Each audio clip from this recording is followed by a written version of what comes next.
Hello, everyone. Happy Tuesday.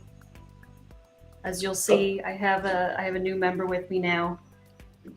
The newest member. We're working on starting a Voltron team, so we're only at 2 right now. So if you want to put in your applications, we need 3 more people. Yeah, we need 3 more. And then we'll be able to get it going. I'm Chris. You may have seen me before. I work here at Gnomon. I just decided to stop on in and bother Ashley as we're working on. Well, what are we working on today, Ashley? That's a good question. Because we both are like, what should we work on today? Well, we are keeping it in the theme of D&D. Mm-hmm. And we did Which I'm a huge fan of, and you play. So we both actually play. We both play. So that works out well. It would be silly of me to do something and draw something from something I don't know. But so last month was the half-elf druid character that I created for one of my campaigns. So yeah, we could go ahead and do a different class. I'm just kind of drawing. And you did say earlier on that the inspiration of that was feudal Japan, you were saying, right? Yeah. Our campaign kind of takes place in a feudal Japan type themed world. Very fantasy. Cool. I am a fan of feudal Japan stuff as well. I was actually looking up eras before we got on here, but I think I'd be remiss if I didn't say, hey, welcome. How's it going, Wookie? We have people in the chat. If you're in the chat, you're excited to be here with us, the 2 of us today on Archetype. Welcome to Archetype with Ashley Stegon. To my, wait, hang on. I can do this. To my, that's my left? I think that's right. He's on my right or left. Yeah. I actually don't know how it's viewed on screen. I know we're gonna figure that out. So welcome to Archetype. Actually, kind of a newer way that we're. So as Ashley mentioned, we're going to be working on a Dungeons and Dragons character. If you have played Dungeons and Dragons or have any questions about Dungeons and Dragons in any way, shape, or form, put them in the chat. Let's talk. Let's hang out. It's kind of one of the reasons why I'm here today is to also talk and hang out with Ashley. I got a chance to talk and hang out with Ashley at Lightbox last year, and that was super fun. So then I was like, oh, let's keep the fun up. So today, working on this D&D character. I think we're gonna keep it in the idea of feudal Japan, which is dope. And the thing that I wanted to mention to you was I know you watch some anime. You've seen anime before.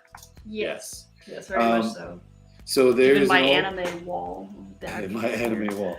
There is an old anime, and a lot of animes in the I want to say like 90s to 2000s. There was an old anime called Ranma One Half. Are you familiar? Have you ever heard it?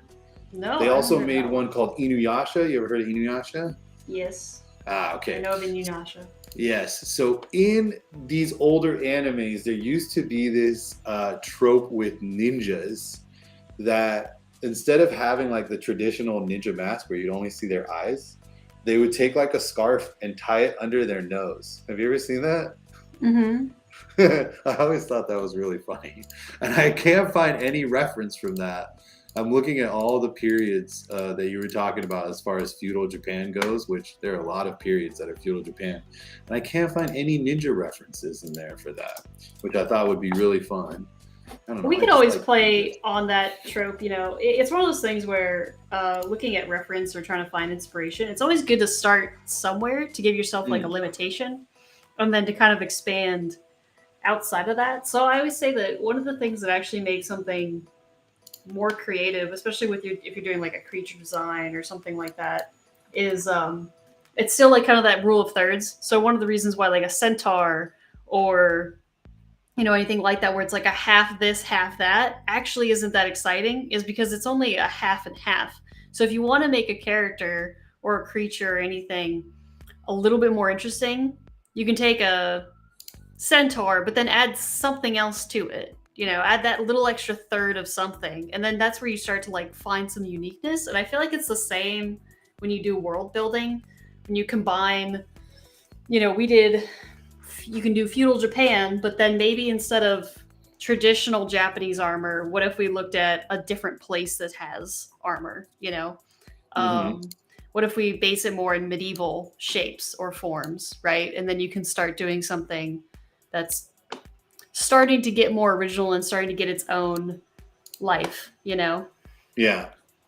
Oh, thank you to our, you all don't know this, but we have a secret mod in the back hanging out who is also a ninja. Gave us a sweet link. Yeah. No names. I said secret. Don't worry. Gave us a fantastic reference. So yeah, this is a good reference link on kind of what I'm talking about. Centaur, but low to the floor like a corgi. Oh my gosh, that's amazing. What if? Okay, hang on. It's called. It's what if there's a tiny little ninja that has a corgi mount? Huh? Corgi mount. Oh, what are they called? Halflings. Halflings are small, and gnomes. I love tiny things. We could do. I think it'd be fun to do maybe like a gnome that has or a dwarf or halfling that. I think a dwarf or a halfling in the rule books of D&D are the two characters that are going to be smaller. If we're staying more accurate with it. But we could do something where it's something kind of fun where we probably wouldn't see usually like a halfling be like a paladin, because paladins I think get mounts, but their mount wouldn't be necessarily like a giant steed. It would be something lower to the ground, right? So we could play with something like that. I kind of like the idea of a feudal halfling paladin maybe, or a paladin in feudal times would be kind of like samurai-ish. Yeah, I guess there would be the Buddhism aspect that you could kind of lean into that too. Like that could be like your oath. You could even, with the corgi, you could even spin it a little bit and make it a corgi-inspired fox. So it could have multiple little tiny tails, you know? Oh my god. It could. That would actually be pretty fun. It's just, so this is Archetype. So this is kind of the part where we all kind of join in and participate. So thank you, JD Smith, Digi Artist, for that amazing idea. What do you call this? Sometimes people call it like ideation. Do you call it like brainstorming, ideation? I think you could call it either one of those things. Yeah, some sort of form of ideation, you know? I think a lot of it's where it's the idea that this is where your mind gets to be the most free about what you're creating. But again, I always think it's really important to, even if this is the time where you get to be the most free and the most creative, you're still being creative within some sort of form of limitation. You know, it's like if you've ever sat down and said, "Ooh, I'm going to draw something," but you have no plan to draw something, you'll usually end up just sitting at a blank page for a very long time, right? Because you're just like, there's so many options as to what you can draw that you can't pinpoint and come up with one thing entirely. Whereas if I gave you some sort of form of prompt, you know, like Corgi Centaur, immediately your brain starts going and it has a bunch of ideas, right? So I think it's really important for creativity to like flourish and for you to be creative. You got to give yourself some like bounding box to work within. I think that's a mistake a lot of amateur, like beginner artists start when they're trying to world build, is I think they're trying to build too much with all the things instead of world building with just a small amount of things. Yeah. I mean, I think that is a testament also to like games like that are called sandbox games, right? You play something like The Witcher, dude, you can put in anywhere between 200 to 300 hours in a game like that, but it's still confined. It doesn't seem like it because there's so many things to do, but it still has that confinement. And I think there's something to be said. Like a lot of people, they're like, I like thinking outside the box. Well, you can still think inside a box. The box can just be massive, right? It doesn't have to be this tiny little microscopic box. It could be this giant box that is the size of, I don't know, feudal Japan. A kaiju quarter. Yeah, feudal Japan. All these different things. Yeah, I think it's steps. I think it's just about giving yourself something, and then if you want to expand upon that, you know, later you can. It's just a matter of giving yourself something to put down on the page. Otherwise, you can't really come up with anything. You're just gonna have a harder time coming up with stuff, you know? Yeah. Okay. So let's work through this chat. Ashley's drawing. We're thinking about it. Paladin, gnome, halfling, or dwarf, either one. It's riding this mount. But how does it all make sense? Feudal Japan. You're right. I mean, you have to get from one side of the country to the other, right? So having a mount makes perfect sense. But how does one get a corgi mount? That is interesting, right? I mean, I guess the easy way, the Dungeons and Dragons excuse is magic, right? Magic. It was magic. But you don't want it to be too easy. I mean, even Princess Mononoke had a super awesome, like everything in that forest was magical, right? Right. So with the wolves, like it all kind of flowed together. Hey, how's it going? Kai. I say Osei Sato, but I could be wrong. He's here every week, and I'm happy to have him, but I never know. Hey, Osei Sato. Well, why don't you let us know exactly how to pronounce your name? So from this point on, Ashley will have it, and then we'll be like, oh yes, that was the day that we figured it out. If I remember correctly, I think we figured it out, but I'm not sure. Always good to have a reminder that we're doing it right, though. I mean, that sounds right to me. I'm trying to think of. I think this guy needs like a big long. Dwarves usually have like big mustaches. But we could give him kind of like maybe a long beard. Oh yeah, there you go. Hang on, I did see a lot of stuff like that in the Kamakura period. Muromachi period. Oh yeah, here we go. Yeah, like a goatee with a long point. And short ones too. Nice eyebrows. Yeah, I'm looking at some Mongol type warriors, and I'm also looking at just some warlord type vibes. They also have there's a common like kind of shaved heads, right? Or they'll put just hair in the front and then around the sides. You might be able to do something fun like that too. Now, when was the Battle of Tsushima? Let's see. I don't know. Don't trivia me. What is this? I'm busy drawing. Yeah, no. I'm asking myself in a general. No, that was the 1900s. I like the idea of him being very small but looking very threatening. I think that could be fun. I'm always a really big fan of playing with like contradictions almost, because that's what makes them so interesting. Like his mount could be a corgi, but we could make the corgi look pretty intense. Ka. Oh, it's like when you say California. So it's Okai Sato. Okai Sato. Okai Sato. Is that correct?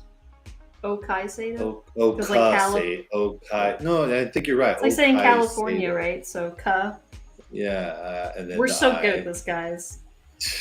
This is Archetype. This is what Archetype is. It's not drawing and making awesome, unique characters. It's figuring out people's names in chat. Yep. Yes, I think I like the idea of giving him some cool, the side plating, classic kind of warlordish samurai armor. This is just one idea, but some cool I like Mongol armor has a lot of really cool like layering. So maybe we can do the layering style that Mongol warriors have, but place it in Japan. So this is what I'm talking about when you're saying like combining ideas to get something fantastic or fantastical. Not fantastic is like, oh, I'm amazing, but fantasy is combining. I'll agree to the fantastic. Oh, thank you. But it's like combining these things to get something more interesting. So his shapes and the armor is going to be Japanese based, but the way we layer it and the way it sits is going to be maybe more like Mongolian, right? So you can be very creative and weird about how you decide to like place these things. I do like this little T shape. That's kind of fun. And then we got to draw his companion. I mean, it's giving Prince of Saiyans right now, which I am a huge fan of. So you got some Vegeta vibes. Yeah, can't really go wrong. I mean, that's top tier right there. It is. I know you're using references, and I know that's kind of how you're like getting some of this design, but you're working really fast. So in that speed, are you just kind of like, oh, this would be cool, or oh, that would be cool? Are you drawing from other, like, the years and years that you've drawn other stuff, or is it strictly from the reference and you're just drawing it out?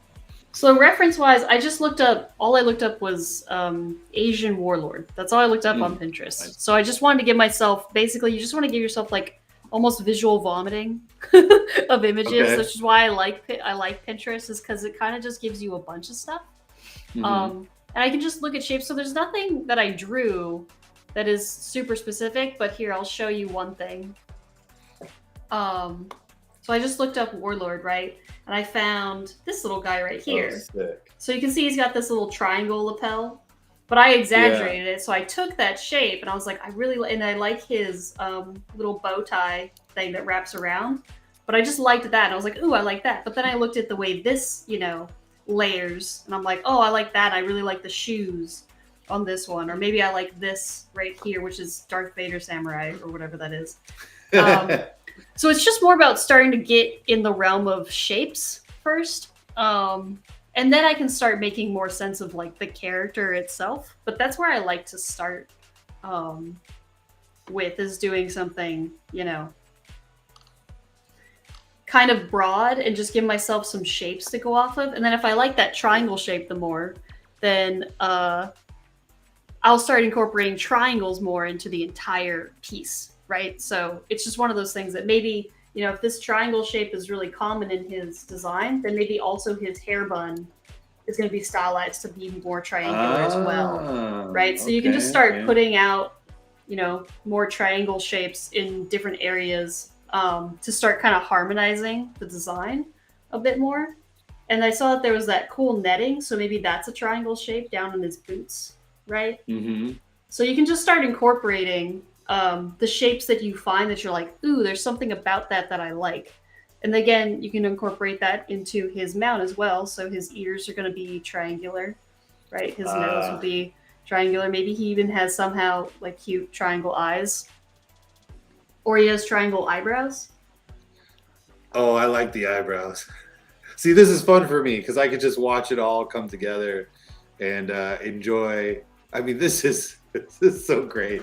This is definitely a lot better than I had hoped for. So Shinya Aoki. Yeah, I saw that too. Yeah, I'm looking this person up. They're an MMA fighter. Yeah. Is he called is that his name? Is he called I don't know. I don't know if it says Tobi Kon Judon. So I don't know what that means.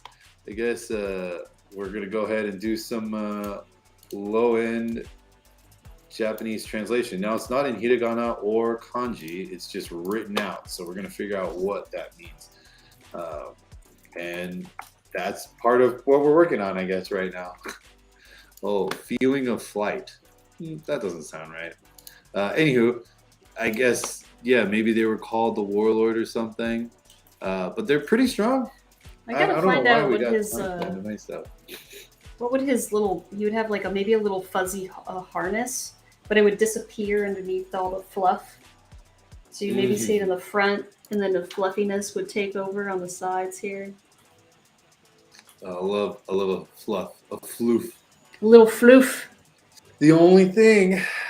He's gonna have to have some sort of helmet somehow. Yeah, and he's got a sploot, right? Can't be a corgi and not sploot. So there has to be a sploot mechanic in there. Yes. Which is. I do love the idea that he's like a nine tails. He's got a lot of tails, but it's just like little nose tiny, in a circle. So his little fluffy butt would be like having little nine tails. We could probably. Oh man, I'm dying. I love that idea so much. It's killing me. Sorry, I drew a little butt, but hey, I think it's too funny. This is turned into a very glorious archetype. Once again, thank you all for joining us for this, and thank you, JD Smith, DigiArtist, for kicking this whole thing off. Yeah, see what happens. See what happens when you give out fun ideas. It's great. Yeah, participating. It makes it fun too. There's just I also love the dichotomy of the warlord and the corgi mount, right? it almost gives off the Aang Appa feel a little bit. Ooh, I like that. Yeah. Yeah. That's a fun one. Yeah, but Aang is still very fun, you know, and Appa is still really fun. This is a little bit more balanced I out. need an axe that's bigger than him. Yeah, you got to. You can't have a small without an extra large weapon. You can't. I mean, no, it's not possible. You can go axe, you can go giant sword, you know, that's always a good one. What else are good giant weapons? Yeah, what else could be a good giant weapon? I'm gonna get rid of this guy. The first sketch is always the good one. We're going with this guy. We're going with the dwarf paladin. Yeah, we could try to think of what does a warlord normally have as a weapon? I don't think it's usually an axe, right? So we could look up and start looking into. I think halberds are kind of that might be Chinese based, and then there's the long sword. Some very long spears. Nodachi? Let me see. Nodachi sword, I believe. Nodachi swords are super long, if I'm not mistaken. Nodachi.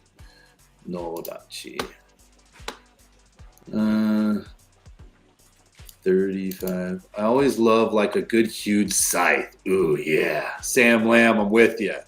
I love a scythe. Ooh, if you've ever seen an anime called, I think it's called Soul Eater. If you haven't had a chance and you love giant scythes, it's Sam Lamb. Definitely check out Soul Eater. It's great. Goku Black has a pretty awesome scythe. Yep. Scythes are rad, but I don't think that works for Asian Warlord. Well, you know, we are taking a little bit of royalties here. Normally in feudal Japan, the corgis that they used to ride didn't have 9 tails. They only had 1 tail. But we're embellishing a little bit here on the stream. So I think it's okay to. They usually have like these weird. If I remember in feudal Japan, they kind of have these like. It is this thing where I can't see it now, but you can do a call out for your design. That he would have like the wooden saddle, which I think normally they kind of look. They're really simple, but they look kind of something like this, right? And then they sit on top of and then they usually have the blanket below. And we could come up with like cute designs where it's got maybe little bones along the edge. Nice. Oh, little bones. Oh man, this is turning out really good. I'm already into it. Sam Lamb, I'm only a quarter Japanese, so I'm technically an Asian American as well, but I definitely say that too. Emphasis on American. A lot of times people are like, "Oh, you're Japanese, do you know?" And then they say something, and I'm like, "No, I'm still American." Which I guess is like I like hamburgers. I don't know. It's not sure what the American culture is. Yeah. I could go for some In-N-Out, being a SoCal person myself. But. Yeah, there we go. So yeah, you can do little call outs like this, as to what the saddle looks. And this is more of like, is this accurate yet? I don't know, because I'm not looking it up, right? But this is where you can I think it's important I looked up some reference to get started, but don't let the reference hold you down. Just be kind of free when you're sketching and coming up with stuff. And then when you go, okay, now I need to look up, what is tack on a horse? What does it actually look like? Then you can look it up and you can refine and redefine things that didn't make sense in your original design. But I like staying just as loose as possible in the beginning, because if you're feeling a flow for drawing and you're feeling in the zone, don't let shit like stopping and searching on Google stop that flow. So I think it's important to stay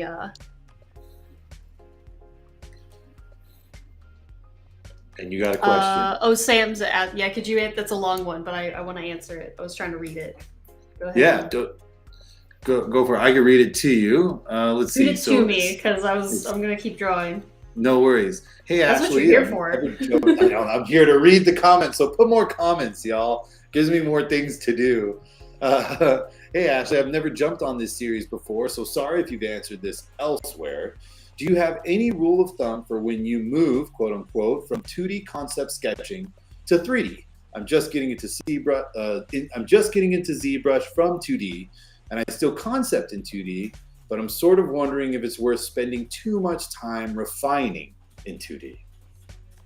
Yeah, that's a really good question, and I think it comes with practice. So I think because you're starting out in ZBrush, and you're newer to ZBrush and that workflow, I think it's important to have kind of as much of a battle plan as you can that you're comfortable with. Because, you know, if I give you, like, for example, I'm like, here's my guy, and he's got like a sword, and I draw this really quick sketch for you, that doesn't tell you a whole lot about your design. So in 3D, if you take a really simple sketch, into 3D, you're gonna have to be doing like a lot of guesswork, right? Which is kind of dangerous when you're starting to learn a software. So I think for me, when I was starting out learning ZBrush, I would try to have as much of a plan for my project as possible. But now as I'm more experienced, I can usually kind of doodle something and then I can kind of flesh it out in ZBrush because I have a better idea and I'm just more equipped and more familiar with the software, right? But when you're starting out, I think it's important not to give yourself too many problems to solve because you're already solving one problem. You're learning the program, right? So don't give yourself too many problems to solve at once. I think that's my biggest thing is the multitasking can be kind of dangerous when you do that. And that's the biggest thing that I run into when I see beginner students is they kind of go into ZBrush with no initial plan. And so, yeah, that's my recommendation. So I don't think going too crazy ham on a sketch is a bad thing. You know, solve as many problems as you can in 2D first. So that's what I say. So detail it out. So as a side note, I did do a little bit of back end, and it looks like they're called kuras. Kura. Kura is a specific Japanese saddle. And they do have kind of like a full pattern on them. So if you're familiar with like the Japanese waves that are like the arcs that are like that, so a lot of that, some checkerboard stuff, it looks like. So there's something there, you know, making a full pattern. But a kura saddle is what kind of came up. But it does have that, pretty much that shape. You kind of, you did nail it, which is surprising. Look, I watched Sword of the Stranger, and I just remembered the saddle that they drew for that, and I was like, that's probably somewhat accurate because that's placed in feudal Japan. There you go. I'm seeing some designs where there's like a cool crest, and they've got like cool feathers that are coming off. Nice. That I'm kind of liking as well. That's kind of fun. Make them feel really threatening. Oh, with the feathers. Yeah, there's like these big feathers that are coming out. Like it, and that's always great too because you know it's a fantasy world, so you can cross other things. If you're in feudal Japan, you can't be in feudal Japan. You can't be in a fantasy feudal Japan without kaijus. So where do you get giant feathers? You get them from some kaiju. Maybe that's big giant chocobo creatures or something, you know. Oh yeah, see, maybe that's the whole thing on how the dwarves become warlords to begin with. They have to go on this, you know, a trip to defeat some kaiju chocobo bird and bring back the feathers, and that's how you know that they're just super dope. I like that. And of course, like Chris is new to the archetype, but one thing that I mentioned to him was usually we're doing D&D, but I like to try to harmonize our characters from one to the next because it's one thing to create a character in a box, it's another to start kind of world building. And since we've done multiple characters for the last few months, maybe next stream we could create that chocobo creature or kaiju, right? We could do a kaiju next month as to like, what does this guy ride his corgi out into battle with, right? Yeah. Maybe because he's riding a dog, maybe it's actually like a feathered cat or something, right? So we can play on fun contradictions, and that's how you can start building out that world more. It's all great. You know what it could be? now that we're going through, it could be a so there is a yokai called the Gasha Dukuro. And it is a giant skeleton. It's a giant kaiju skeleton, and it only spawns in areas of like mass genocide.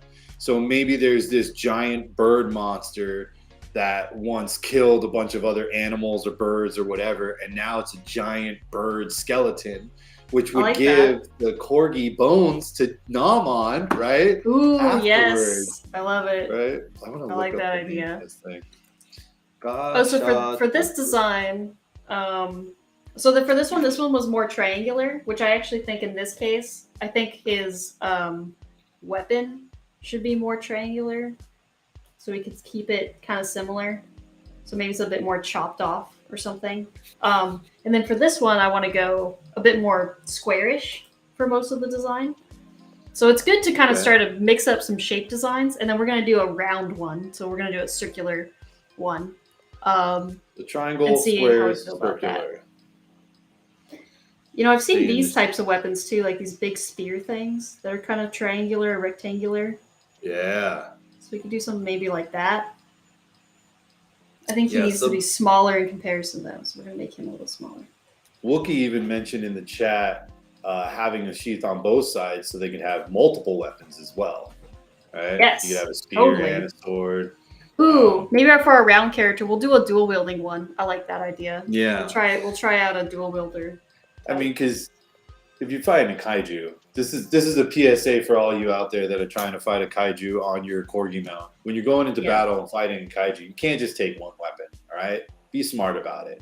Kaiju fighting 101, you know. Yeah, kaiju, exactly. That's what we're here for. Yeah.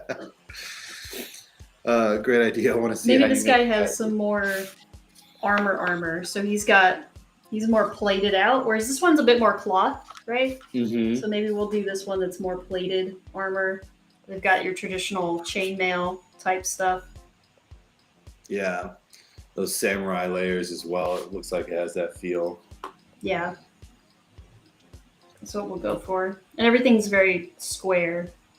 And again, I gotta play with, shapes. So thinking about our big, medium, small. So if this is like a big shape here in the middle, for example, right? Like this shape here is big, which means this shape here would be maybe medium. And then maybe, this shape here, maybe it's the small, right? So we're playing with the idea of shape relationships as well as we're drawing. Which is what's going to give like unique character. Now, this doesn't have to be something that's fully fleshed out immediately. It's just good to start thinking about these things. So maybe his shoulder pauldron, for example, needs to be a lot bigger to accentuate those big, small details, right? Oh yeah. And maybe we can play with some asymmetry, which means so this is the big shape, and then maybe on this side, it's kind of the smaller shape. Yeah. Right. So you can start playing with some asymmetrical ideations. I'm a huge fan of asymmetrical armor. There's a character from a video game called Final Fantasy VII named Cloud Strife. Oh, yeah. We love it. Yeah, he's got this one singular. I don't know what it does. It's the most useless piece of armor I've ever seen. It's got like screws and bolts on it and everything. Yeah, it's great. But it looks so awesome. But everything else is like a turtleneck and pants. He only has the one piece of armor on his whole body. And he's got some screwed cog gauntlets, and you're like, sure. Yeah. But it looks cool, man. It looks cool. It does look cool. It's fantastic character design. All right, so now I'm going to try a round one. So let's try kind of like a...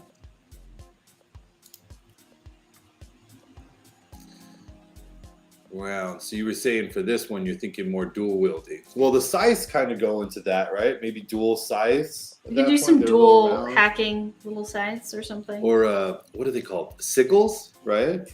Yeah, more of like a sickle. That's what I was thinking. Yeah. Or maybe, do they make sickle chucks? Are those a thing? We can make them a thing. It's our world. It's our fantasy world. We can do whatever we want. Nunchucks that are sickles. That just seems so dangerous, but also so awesome.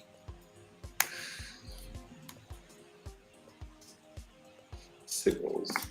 And then again, we're only here because of the suggestions that y'all made in chat. So if you're in chat and you're watching this and you're going, I don't like sickle nunchucks. I like teapot nunchucks. Put it in the chat. We're opening the conversation up. This is the ideation brainstorm part of it all. So this is really where the fun happens, and then Ashley's where the magic happens. So the chat's where the fun happens, and then Ashley's where the magic happens, and then I'm here to watch it all. That's what makes it fun for me. Okay, so going into round, what are you thinking? You're like, okay, I'm good. I know you were saying shapes and shape relationships. That's a focus for you. Yeah, But so I'm trying to starting find kind of a off I'm the trying to gate. find a fun pose for this character. I'm not sure if I'm Mhm. really falling in love with this one yet. I think my biggest thing is I think this head on isn't working for me, so I'm actually gonna get rid of it. So I kind of want because I don't want him to look goofy. So Mhm. because I think the fun part is that he looks pretty serious, but Mhm. rides a corgi, right? So to me, that was Mhm. feeling a little too cartoonish. So I think I'm gonna bring the roundness back into a more realistic round. Okay. And then maybe we can play with something where maybe he's got really big round hands. So maybe he has big hands, right? Ooh. So he still feels really big and threatening. And that's where we can give him the, sickles or whatever. So you can have the sickles. Well, have you ever seen Kung Fu Hustle? Yes. Well, so you know the dude that has the rings on his arms? Those Oh are round. yeah, those are Who's, cool. who's, who's that guy? Those I are don't like know. rings, circular. There's all kinds of random stuff for big arm people. The only thing I That's where think we of is could give him Baymax. bigger round, kind of pauldron type things. Yeah, which will be cool because since the weight is on his arm when he swings the sickle, the momentum will be so much more intense, right? Yeah, Um, and if it's a paladin, the smite can be the sound of the rings clacking together and then cling, right? And then that'll be the smite. Oh, that's fun. yeah, I like that idea. All three of these cats are super cool. I think I like the idea. Maybe he has a big ponytail on his helmet. You know? Yeah, I love it.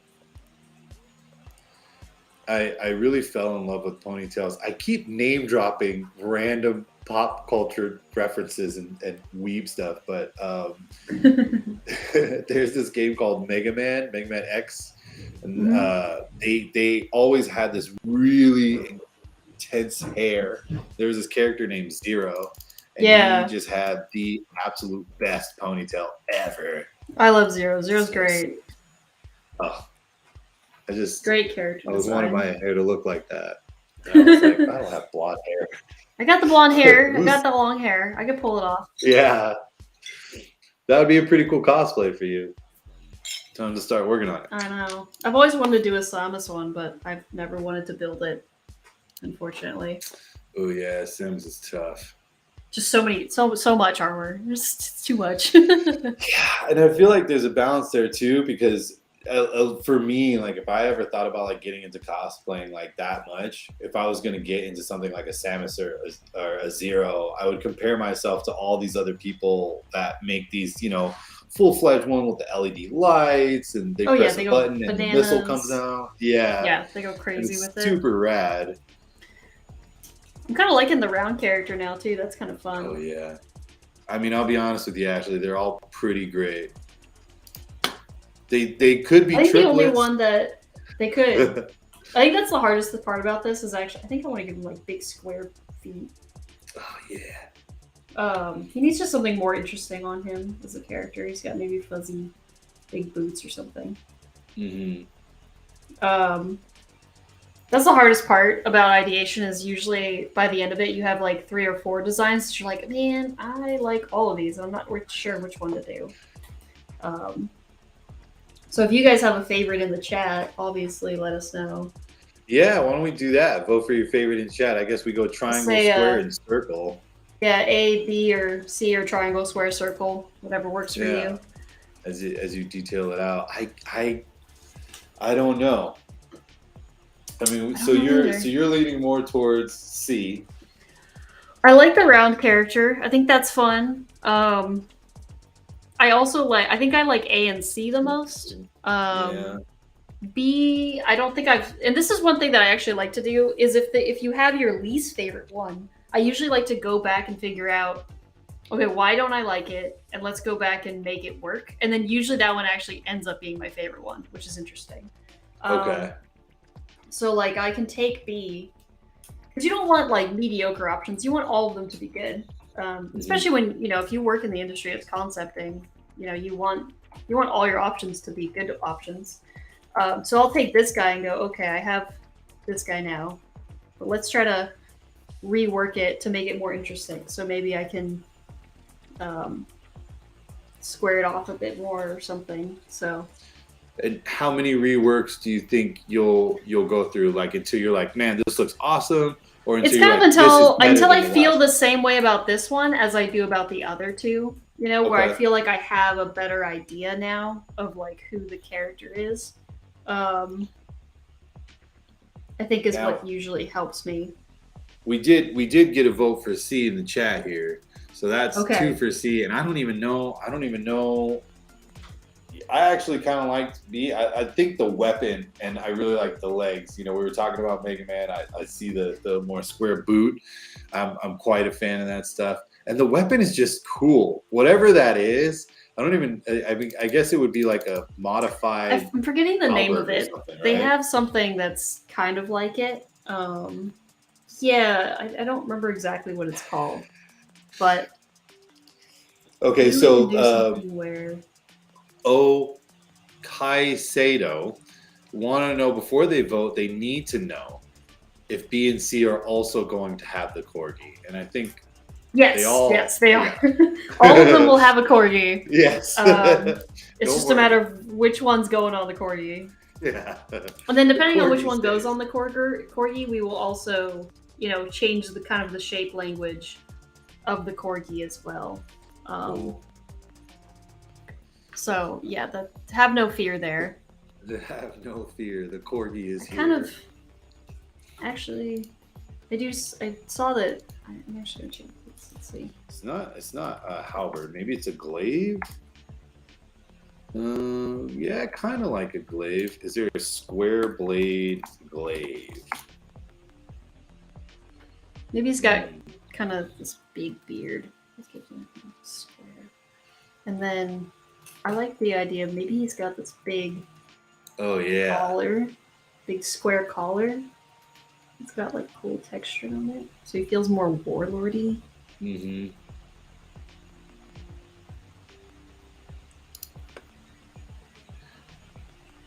Then the votes for C. So that's 3 for C. Wow. Okay. It's happening so fast. Seems like people are liking C. I mean, it's pretty great. The dual wielding, the capabilities, right? I mean, if the corgi gets enough speed, then C can roll like a cannonball into his enemy, bounce off the ground, and then dual sickle down. All with the cling. You know, lots of sound effects with it too. Very fun. They all seem really fun. I really like that outfit that you're working on right now, though. Yeah, I like the idea of doing maybe a bigger, like almost cool collar kind of thing. Mm-hmm. So he feels like really intimidating. Again, pulling from like different types of inspiration, but we could make it look like it's samurai armor that's like surrounding his. Oh, that'd be cool. Yeah, it will look like samurai armor, but it's, you know, like a big collar or something. Yeah, what an intense thing to kind of have around you, because it has to be like as like a precautionary to not get beheaded or something, right? Yeah, it's yeah. Just so much armor, and then you like leave after, you know, defeating your enemies on your corgi. It's just the best. So great. Cool. I think we had our winners for C, right? That's what it seems like. I mean, the vote came in. I think I'll also go with C. You know. All right, so let's grab C then. It's solid. We'll grab so then C. From here, what's the move? The move is kind of like refining and detailing. So what I like to usually do is I'll take these and I'll combine, and then we can draw on top of them and kind of start picking out more subtle things. So now that we know, like, we want to go with round and we're going to go with a certain shape, now we can start kind of deciding a little bit more about the details, because there's not a whole lot of detail yet. You know, we have like our basic ideas, but usually I like to take another pass on coming up with some more details first. Yeah, I was just about to say there's a game came out a while ago called Soul Calibur. And there's a character, I think, Tira. Tira is a character from Soul Calibur, and her weapon is a hula hoop that's a blade all the way around. That sounds pretty cool. It's pretty rad. I don't know how that would work with somebody that's already rotund. Maybe like spinning it on the arms or something. But I'm just trying to think of many circular weapons. Chat, again, we need your help. So you all voted for C. Here we are. We're in C now. We're doing it. You participated before. Keep it up. What circular, I guess circular weapons, they don't have to be like perfectly circular, but it's something fun to think about. So as a thought experiment, what other circular stuff could you do? Maybe like a pipe? I don't know. I see some designs where there's like a cool head crest, so maybe we can add his little corgi. Oh my gosh, that'd be amazing. Well, they got to have the same head crest, or the corgi will be. The corgi will be the head crest. Yeah, that's rad. His cute little nose. Wow. So this is the stuff where, like, again, we have the shapes. Yeah. Just a matter of kind of detailing out. So instead of a wolf, he's got, you know, corgi head. Yeah, the lore of the corgi is so intriguing. Okay, so here we go. We got some suggestions here. We got a large nutcracker for skulls. And then if you join the two sickles, it turns into a double blade. So kind of like Darth Maul. So you can kind of like that. That's cool. Or the nutcracker for the skulls. But again, you know, it could be a kaiju-specific weapon. It's just something that's on the corgi. And then once he's done defeating all the skeletons, he just takes his giant nutcracker out. He's like, because he breaks all the kaiju bones down. I mean, you can have something on his back that, what does a nutcracker even look like? We can have something on his back, like a tool, right? Yeah. That's like a big, you know, nutcracker or whatever. I don't know what a nutcracker looks like, so I'm going to have to look it up. But, you know, something that's, instead of a nutcracker, it's a bone cracker. What is a nutcracker? I mean, I know what it is, but, oh yeah, it's like two things, two handles. We know words here in Archetype, and our vocabulary is phenomenal. Look, I draw, okay? I'm like, if it comes to Pictionary, I'll be great. Other than that, not super useful. Yeah, it looks like... And again, maybe we can theme out this guy with some bones. And oh, yeah. corgi. The bones are great. I mean, the number one thing is like it's got to be he's riding into battle, right? There's a giant skeleton in the back, and there's a bunch of little skeletons. He jumps off the corgi to fight all the little skeletons, and as he jumps off the little corgi and lands on the ground, he points to the kaiju. He looks at his corgi and he says, "Go fetch!" Right? Has to happen, right? Right. Like that has to be the move. And then the dog's like, "Yeah, I get to play fetch," right? Yeah. Oh, let's see. That double blade can make or a circled shape. Oh, okay. So I think instead of doing it like Darth Maul, he was saying making it like a circle, which would actually be pretty nutty. That makes sense. I think that's cool. Yeah. Definitely have some. Yeah, because then you you do some circular studs, and then maybe all the circular stuff is really fun, actually. And then I like, again, this big shape here could be like a big belt. Just got like a big decorated belt. Maybe like a cool little side sash.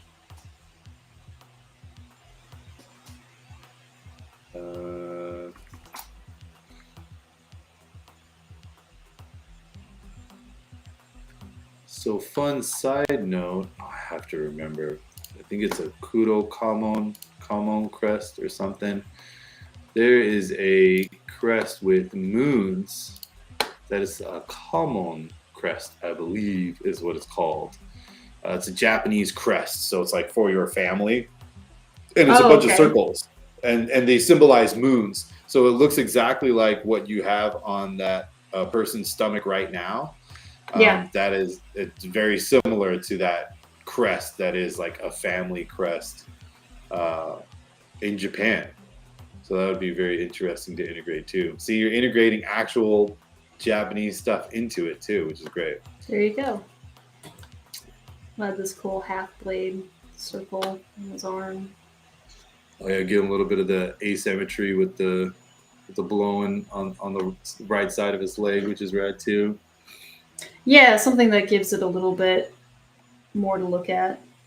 Nice. So if you're just joining us, this is Archetype. I'm the Gnomon guy, Chris, and I'm here with Ashley Stegon. Ashley is currently working on a D&D feudal warlord paladin dwarf that has a corgi mount. Right? Is that kind of where we're at? That's right. That is accurate.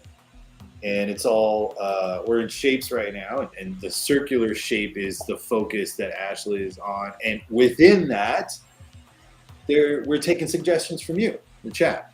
Pretty much anything circular. So as you can see, the top knot is circular. The crest all circular. Circular weapons. So if you think of anything circular in that shape, participate. This whole idea actually came from JD Smith, Digi Artist, who is in the chat right now. So, and the sickles as well from Wookiee. I mean, a lot of this is from y'all, from you all participating in creating this awesome character. So please continue so we can, so I can see this character thrive. This is amazing. Now we get to do a different one. So then when you're attacking the same one, how do you not do the same thing over again? Like, obviously you want to maybe pull a couple of the same ideas. So even though there's like the shapes underneath, maybe instead of doing a big belt, maybe we keep his chest really big, and then we'll make a small belt, right? So again, all the same ideas, but it totally changes the look of the character. Right. And then we could do something where maybe he's got big kind of shoulder pads like this, and maybe he's got the big crescent moon thing. So we'll still keep the moon shapes, but we're just kind of changing up. Maybe he's got big round gauntlets instead. Yeah. So we're just changing where big, medium, small is happening on the character. But again, it's still the same character. So we're still trying to achieve warlord, paladin, feudal Japan, corgi mount. Like, we're still trying to achieve the same thing, but just giving it a little bit of a different vibe and tone. Yeah. I mean, in this one, I put no helmet, so this one maybe we'll try to put a helmet on him. Maybe we'll give him the big... It doesn't really exist, but we could give him the round... There's like those the Japanese helmets have kind of like those flaps that come outward. Oh, so yeah. Something that's a little bit more rounded. And that's where we can still keep his ponytail. Oh, I love it. Again, maybe this guy has like a really long mustache. Ooh, you know what? It needs to blow in the wind. It's got to blow. If the thing's blowing in the wind, so we got to make his mustache blow in the wind. Oh yeah. It's so epic. Yep. Now, okay, so question. With the gauntlets being rounded, but also the inspiration of the corgi being on the shoulder pads, could you make the gauntlets corgi faces? Or is yeah, absolutely. We could do something where, let's do it. Let's make round corgi gauntlet. Oh yeah, just coming. Maybe we can do a... That'd be so awesome. Yeah. Oh, that's great. Yeah, I was trying to figure out where we could put that corgi on him, and there you go. We can also add the corgi face, you know, to his on the chest too, right? Oh yeah, and they also made back in the day that they had those samurai masks that kind of went over the bottom half of their face. That was like an oni or something. Yeah, that was made to like scare people. Ooh, we could do that on the next character where maybe he's got a dog mask. Oh yeah. Yeah. And he's got little ears. It might be too much corgi, but who knows? We'll play with it. Mm-hmm. I mean, it's tough because again, if it's a paladin, that's their whole life, right? Is their oath and all that stuff. So if it doesn't continue within that, then are they really a paladin? Right. So it's definitely interesting. Again, the lore of this whole thing, like how it comes to be and how invested they are in the corgi yokai is so intriguing to me. Even though it's a made up character, JD, where's the storyline, dude? You came in, you came up with the idea. We need the whole breakdown, and then also if I could have the subclass features as well, and if you could go ahead and import that custom subclass feature into D&D Beyond so I could play it in my campaigns, that'd be great. I appreciate you. Yeah. Maybe an emblem of a corgi training house, Wookie says. Corgi training house. Ooh. If I wasn't working and lurking, I'd do a write-up. I appreciate that, JD. It sounds like you have your priorities straight. So, you know, we'll let you stay focused, but we do appreciate you being here on the stream and watching this all flesh out. Okay, so Wookie, if you could elaborate a little bit more, an emblem of a corgi training house. What's a training house? Let me look that up. Training house. I mean, it would resemble, like, I think it should just be a giant doghouse. I think that would be Yeah, a giant doghouse. Or maybe they're thinking of something like Dragon Ball Z when they went to like Master Roshi's and it said like turtle on their stuff, you know? Oh yeah. What is the kanji for, well, I guess it's Inu, right? Inu is dog. So Inu kanji. But I don't know. Well, that's kind of cool. That's a solid little kanji to throw around. But is there, I don't know if there's a word for corgi in Japanese.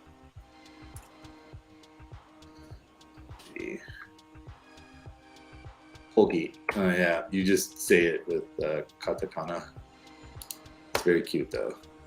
Kogi is how you say it. So no R, just Coogi. Kogi. Google Stubby Good Boy. Okay, so Stubby. Is that going to be your corgi's name? Is Stubby? Kare, I think is, well, Kare is he. Good is Jozo. Jozo Kare. And Stubby, I don't know. So I think Stubby, in Japanese is probably Stubby. Kogi, yeah. Alyssa, that's right. Oh, Fukumoto. Alyssa, thank you for participating. I don't know how long you've been here, but welcome. Thank you for giving us that. Yeah, I guess that in katakana, it's it's what it would come out to. So kogi. So if anyone's interested on the Japanese spelling of how you would say corgi in Japanese, you would say kogi. Stubby. Yes. Stubby would be like short leg. Maybe we'll do that. We'll do short leg. Short. Mijikai. I'm piecing it all together, and then I'm going to put all of this in some long Google Doc for you to reference for a bunch of different phrases and stuff. This is really fun. I appreciate you all being here and participating, and I appreciate you having me, Ashley. I think Yeah, welcome aboard. It's always nice to have somebody to talk to. I think it's nice to have a voice in the background helping me out because usually I'm just kind of chatting to myself. Ooh, and the I chatters. see something. And the chatters. Yes, Of I see course. something Oh, pretty yeah, cool. yeah. So I found some reference of a guy who's got.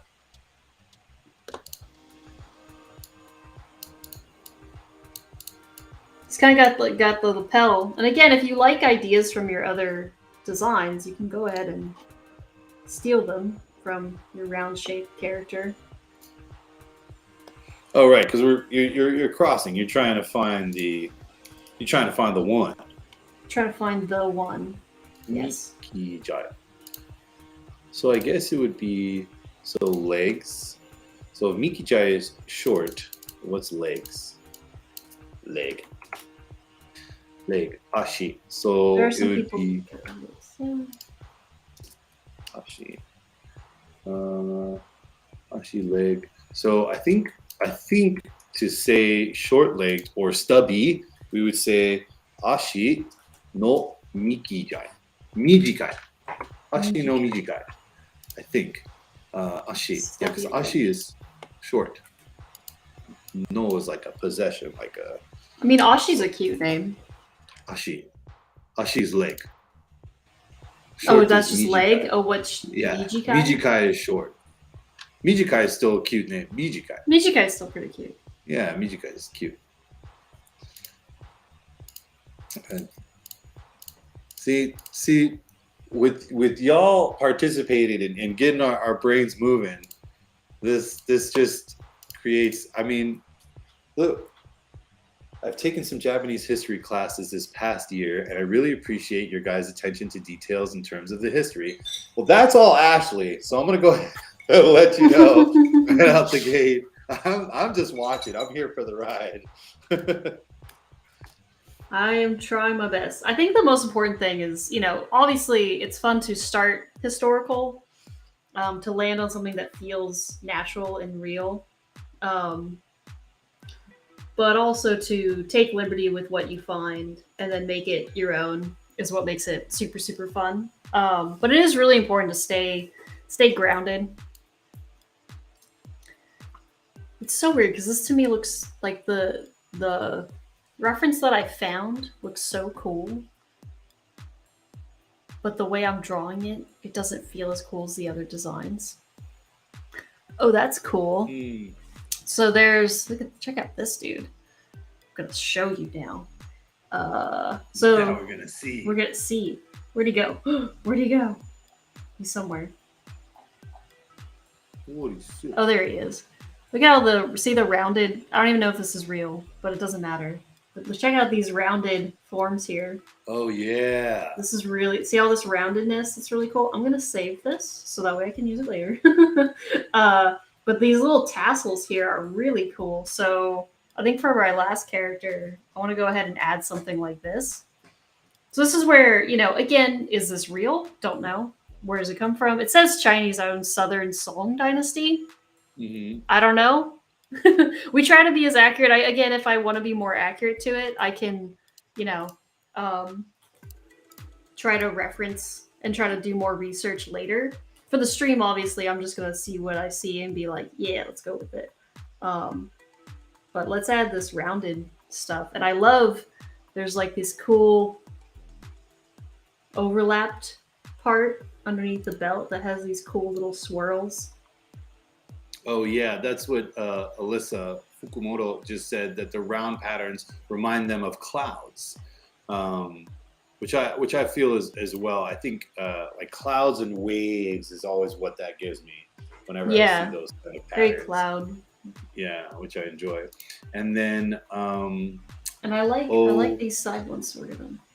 Okaisedo said the gauntlets are the corgi version of the Neiman Cestus of Kratos, which I'm assuming is Kratos from God of War. And I looked them up, and they're pretty spot on. I mean, the Kratos gauntlets are a lot more God of War like, I would say. Mhm. So, you know, they're a little bit more like More God of War, less corgi, you know? Yeah, less corgi. Ooh, let's give him rounded shoes. Oh yeah, there you go. Mongols kind of, this is more Mongol, like getting more Mongol-y, but again, it's my world. We can make what we want. Yeah, it's definitely filling itself out though. And again, when we find, you know, right now this is a swirl pattern, but later maybe we can figure out a way to incorporate corgi butt into it or something, you know, whatever it is that we want to incorporate as a design. And that's where, you know, none of this has to be completely fleshed out, but we're like, oh, we could add the bones or think about other things that, you know, could incorporate with the dog. I'm actually starting to like this one now. See, that's the thing is like, I got to keep searching for something until I like all the designs. And then if we want to, like, I do dig this, like, I don't know, this gauntlet that's a corgi. That's maybe his guard. Like, it's a big guard that he wears. Or, since this is all corgi face, I think I'd want to take that. And instead of this here, right? Let's exaggerate it and go, this would be all corgi face. Right? So the entire cauldron would be, you know, a corgi. So that's where, you know, one design will influence the next and the other in different and fun ways. Maybe his little gauntlets here are upside down corgis that are like peeking out. And that keeps with like the design theme, right? That we're and those ears are nutty too, because you know those would hurt. Even if they're just rounded metal, those things will freaking hurt for sure. Yeah. I like how like in a way comedic the character is, but at the same time, like if you were locked in a room with this person in a fight to the death, you'd be like, oh, I'm gonna die. I mean, honestly, this is kind of my favorite is I think actually One Piece, like Eiichiro Oda does it kind of the best, where the characters are super kooky and weird, but also when you see them fight, they're incredibly dangerous and scary at the same time. So that's like, and also I think that's our favorite way to play. At least is my favorite way that we've played D&D. Is the characters are kind of weird and silly, but there's a seriousness to it that you can bring to the game, regardless. Actually, and see, this is what I'm talking about. Look at this. Okay. There's this dude. Where'd he go? Let's find him again. Look at that.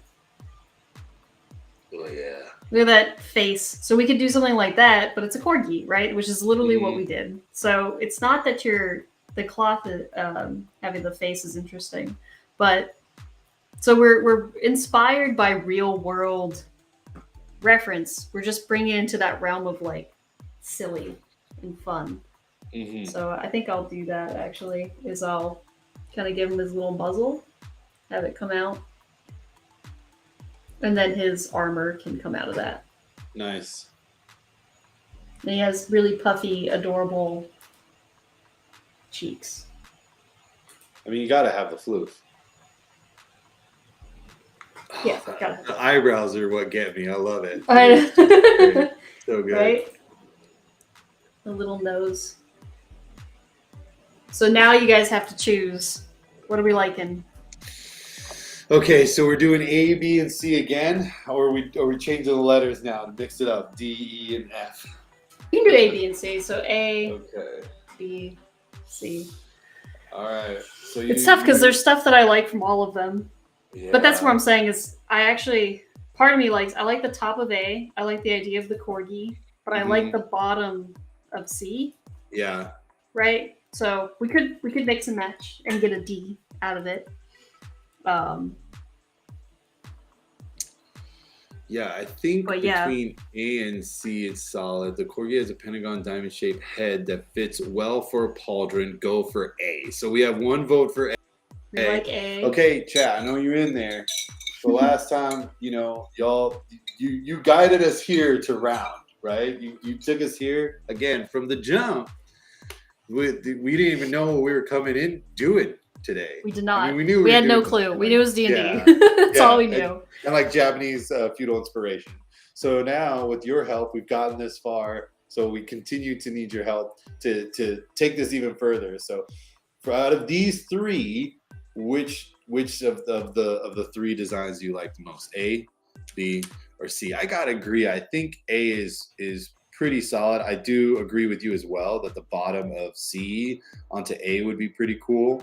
I'm gonna see what it will look like. Ooh, Photoshop. Right?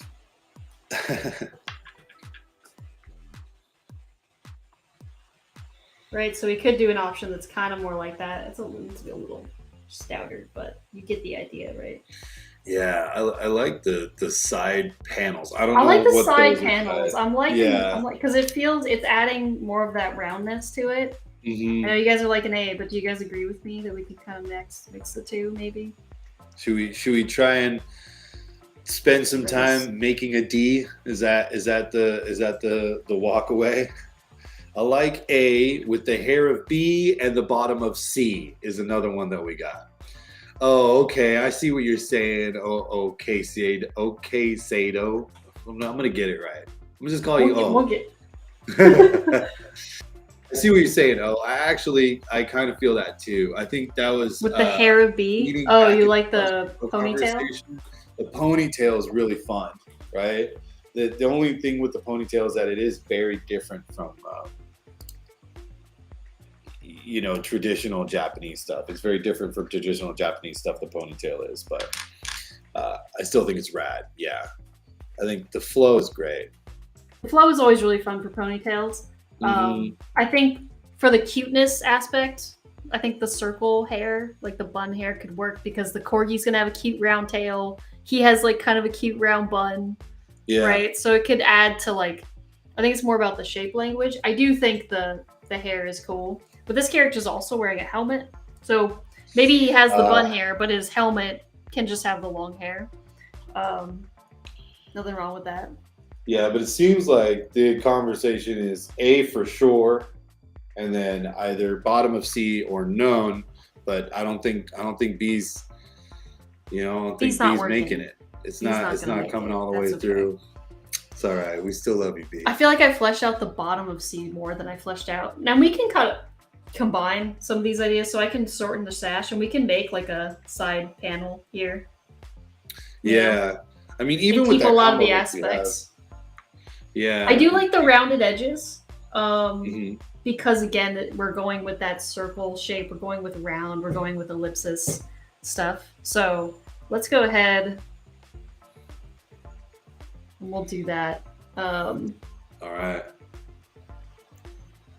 I think it's fine to keep. They're both pretty much the same now. So we're going to keep this guy. And so this is refining. This is distilling, right? Yeah. So this is where now I can take this guy and I'll do one more. I'll either do this or I'll do like a finer draw, cleanup. And we'll draw the corgi with him. So now I'm going to do... We have plenty of time, so I can do a redraw, and we can do like a cooler action pose kind of thing. I'm ready. So that's what we were all here for today. Everyone was here to see some serious corgi. Yeah, we're all here for the corgi. And to participate. Y'all have been so great today, so I really appreciate you all putting in your answers, putting in your suggestions, helping us work through this. I mean, really helping Ashley. I'm just the narrator, and I get to enjoy and watch this all, which is really fun. It's fun to see, and it's fun to have you all participate too.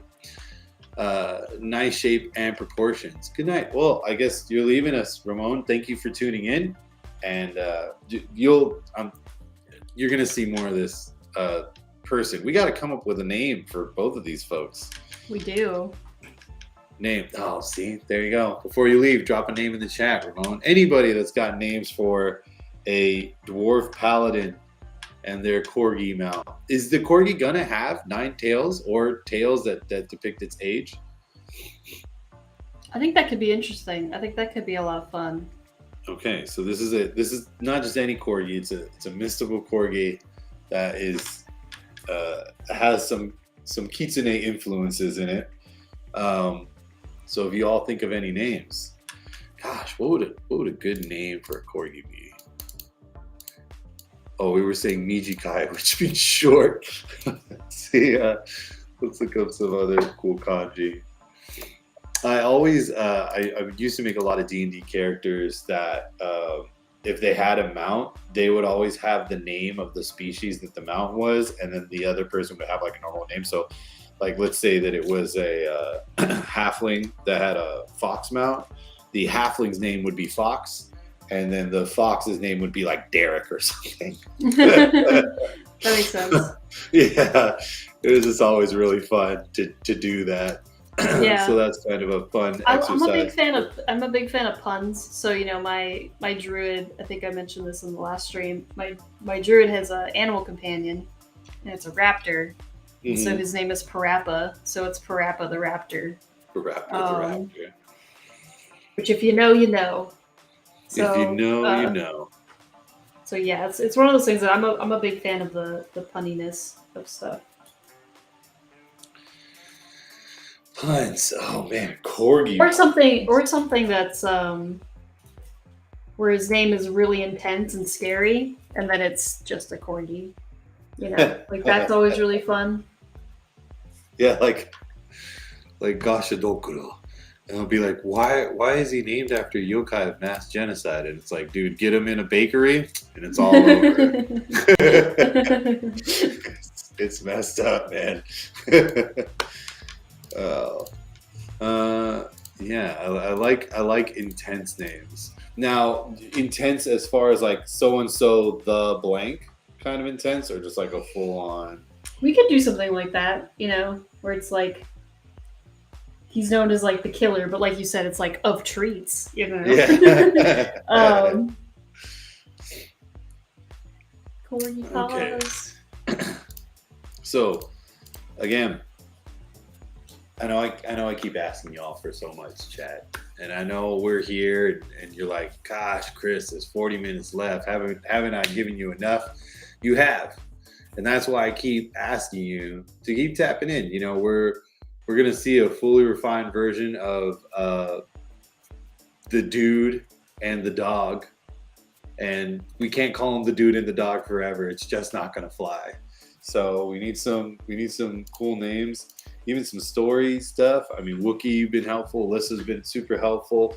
You've been great. JD, thank you so much. So if y'all think of any names, I know this is the hard part, right? It has to be the tough part because it's all there. Their characters is so prominent that you want the name to fit how amazing and just full of life they are. Oh man, look at that. That's awesome. Have you drawn a lot of dogs in your time? I've drawn a decent amount of dogs. I haven't really drawn a lot of corgis, so this is a new one for me. It's pretty good. She's trying to make them really cute. I think even bigger ears.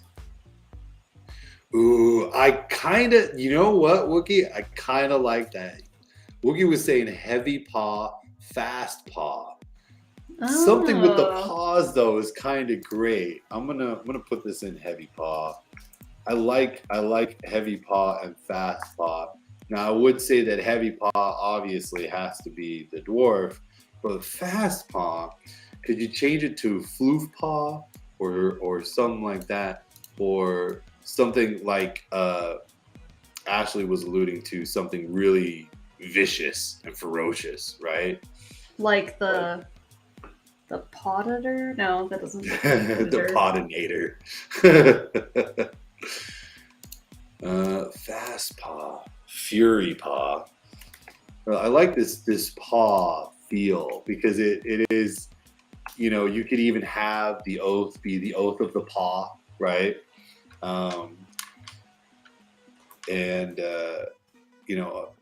It's tough because I think of paw, the first thing I think of is beans. That's what my friends and I call the little things on the bottom. The little beans, dogs. Toe beans. Yeah, the little beans, toe beans.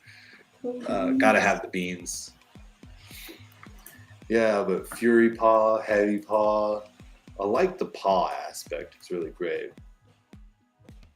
And see, the whole oath and religion can circulate. Is there a Japanese name or something that has paw-ish in it. So you can make it Let's sound see. Japanese, but it has paw in it. That could be kind of fun. So let's look up the word paw, and we'll go from there. Jishou. So foot, paw, arm. Foot's asleep. And oshi? No, ashi. Oh, okay. So foot, leg, paw, all the same. Okay. Wait, so could it be Poshi? Pashi. Oh, okay. So now we're getting a little clever with it, right? So ashi is foot, paw, and all that kind of stuff. So pashi. Oh, but we can spell it paw, right? And then shi. Right. Nice. So then pashi. Okay, so that'd be like paw. Pashi. I think that's pretty cute. It is pretty cute. Pashi. So then what would be let's see what fury. Fury. Mo ika. Oh, anger, rage. So it can be ika, pashi. So pashi, ika. So I'm assuming we're gonna try and go for some Japanese names: fury, frenzy, madness, wildness. Kyoran. Yeah, kyoran. So kyoran. Yeah, that one's intense. So pashi. I really like pashi, actually. It's growing on me. Pashi's great. I'm liking that one a lot. Yeah, pashi. And oh, well, hashi is chopsticks. Is that too cutesy if you have them rhyming? Pashi the Reaper. Ooh, I like I don't that. think so. Pashi the Reaper. Yeah. The Reaper. The Reaper's coming. The Reaper? Pashi the Reaper. Everyone run. That's what I'm saying. I think it's fun to have him be something that's actually really scary, but then his name's Pashi, and he's like this giant, cute corgi. Pashi the Reaper. Pashi. Pashi comes. They'll have, towns will have those giant bells that Notre Dame rings to warn people that the Reaper is coming. The Reaper is coming. The 4 beams of doom. Miss Madam. I like this, y'all. Oh, you know what? What if we do Reaper? What is Reaper in Japanese? Reapaw. Yeah, that's exactly what it is. Ripa. But the god of death, deity, death grim reaper is Shinigami. Oh, Shinigami. Yeah, that makes sense. If anybody's familiar with Death Note, that's actually perfect. So Shinipami. Oh snap. Shinipami, yo. Let's go. I'm typing it in. Putting it in.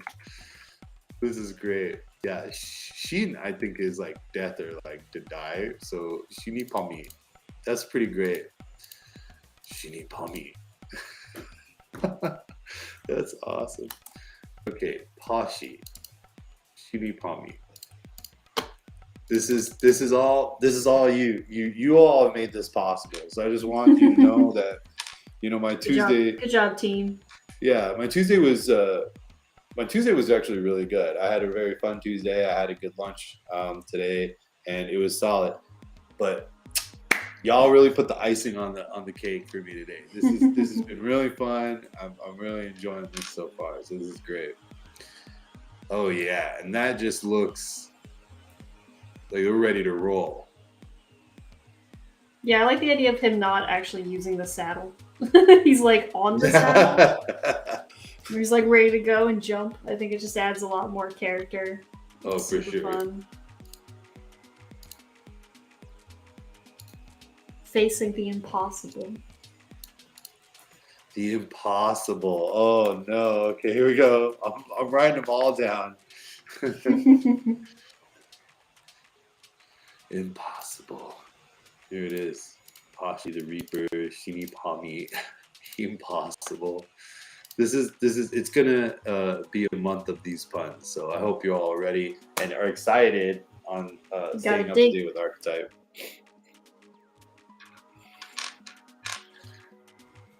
And if you haven't, I'm sure everyone here that's watching, you know, you've subscribed. But if you haven't, if you're new, make sure you subscribe. You can stay up to date with Gnomon at Gnomon School, pretty much everything. And then obviously you can stay up with Ashley right here. Watch, secret mod is gonna put it right there. Thank you. Look at that, steak and eggs. And in case you didn't know that Ashley likes puns, look at the handle. Steak and eggs. There you go. I usually can be quite punny. All right. So, into battle. They're quite the cute duo now. I'm liking it. Yeah, my favorite kind of duo is a duo that does have that really intense and that bubble, right? It is, you were just alluding to it with you know, like Monkey D. Luffy, right? That has that feel. Goku, obviously, Aang and Zuko. The list goes on and on and on. So this actually works out really well, you know? And it just, I mean, it looks warlordy. It looks like it still has such an awesome feel to it. Just bounding into battle. He needs some like little stud cuffs or something. Oh, his wrists? Yeah. Yeah.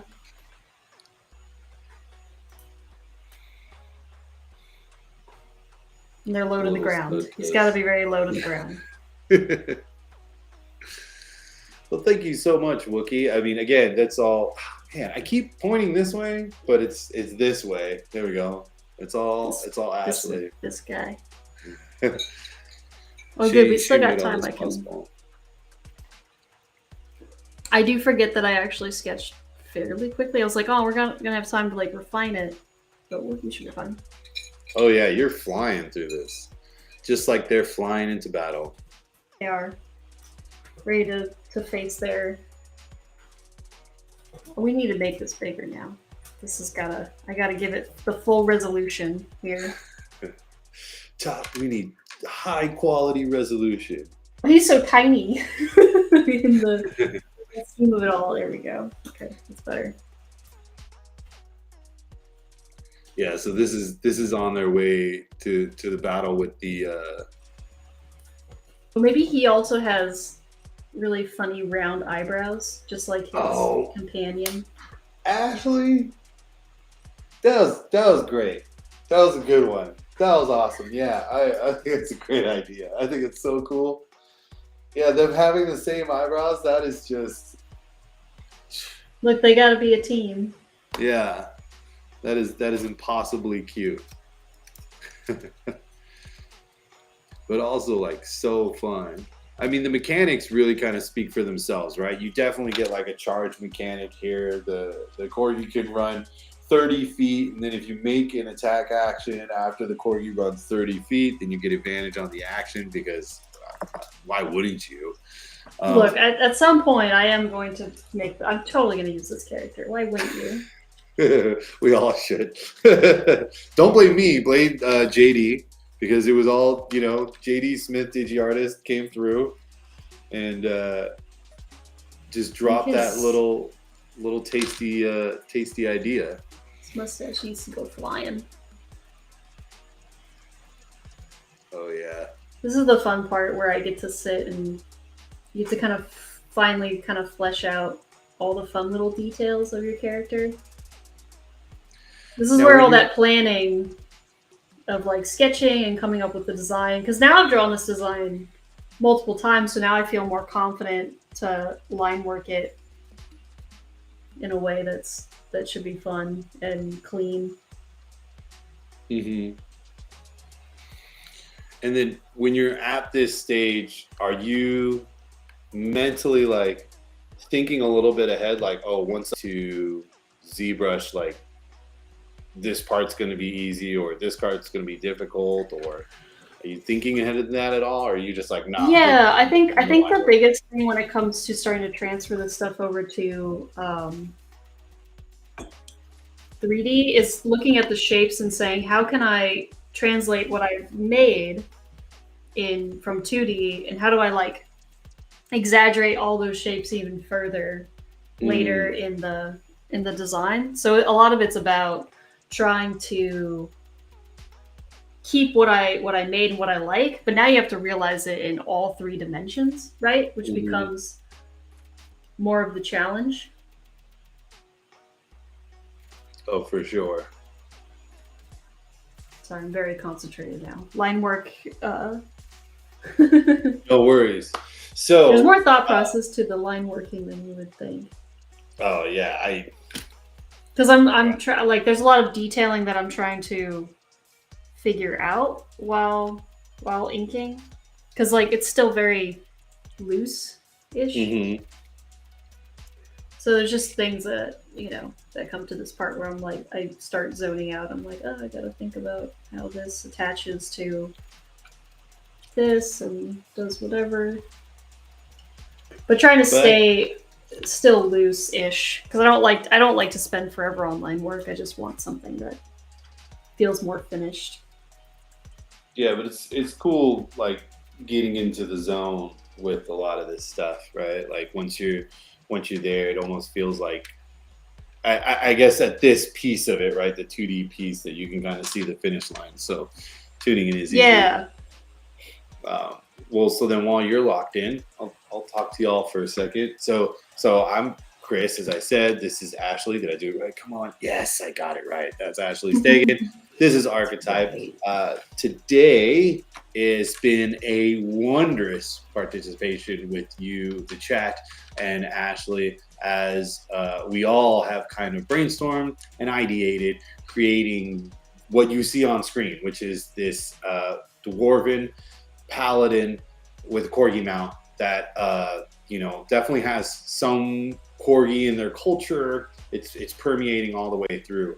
I think we had a little bit of discussion of it being similar to kitsune yokai, but without the tricksterish part.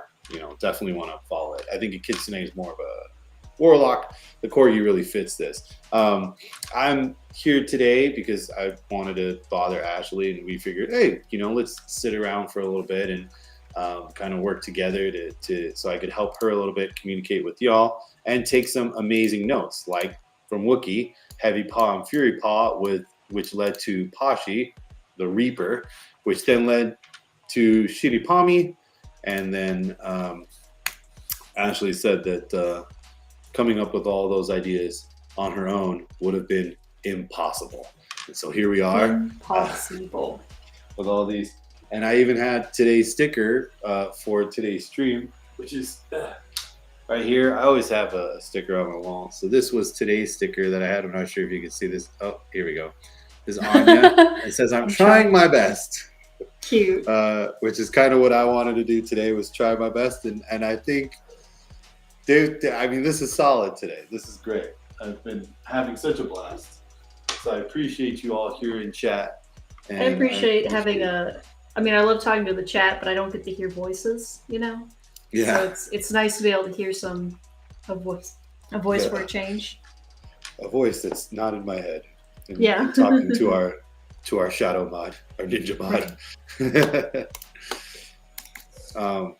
But yeah, so now that you're in the line and you're doing the writing in and all that stuff, I think the big thing to really lock in for me is when you do these positions.